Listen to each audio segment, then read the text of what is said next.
Start. ज्ञान नाही विद्या नाही ती घेण्याची गोडी नाही. ज्ञान नाही विद्या नाही ती घेण्याची गोडी. बुद्धी असूनही चालत नाही त्यास मानव म्हणावे का? बुद्धी असूनही चालत नाही त्यास मानव म्हणावे का? ओळखलत का? मी आज सावित्री ज्योतिराव फुले, सातारा जिल्ह्यातील खंडाळा तालुक्यातील नायगावच्या खंडोजी नेवेसे पाटलांची भिकाणी.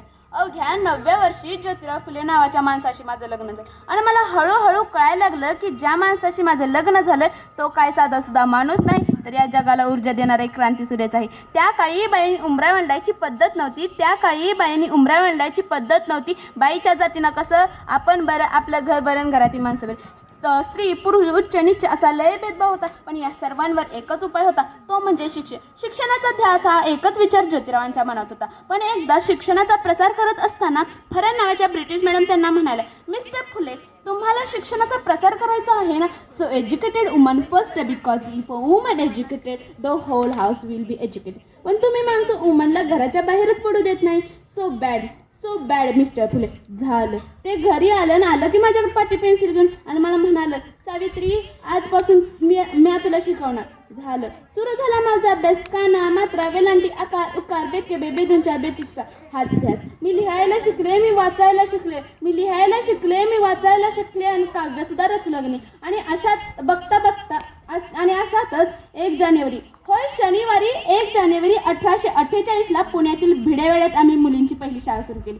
आणि मी पहिली शिक्षिका आणि मुख्याध्यापिका सुद्धा झाली.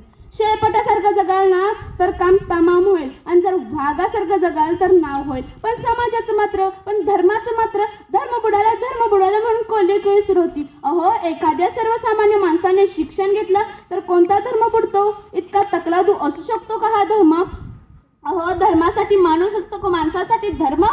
शाळेत जाताना चिखल फेकला, सहन केलं. शेण फेकलं तरीही सहन केलं. थुंकला तरीही सहन केलं. आता माझ्या सहनशीलतेचा अंत झाला होता.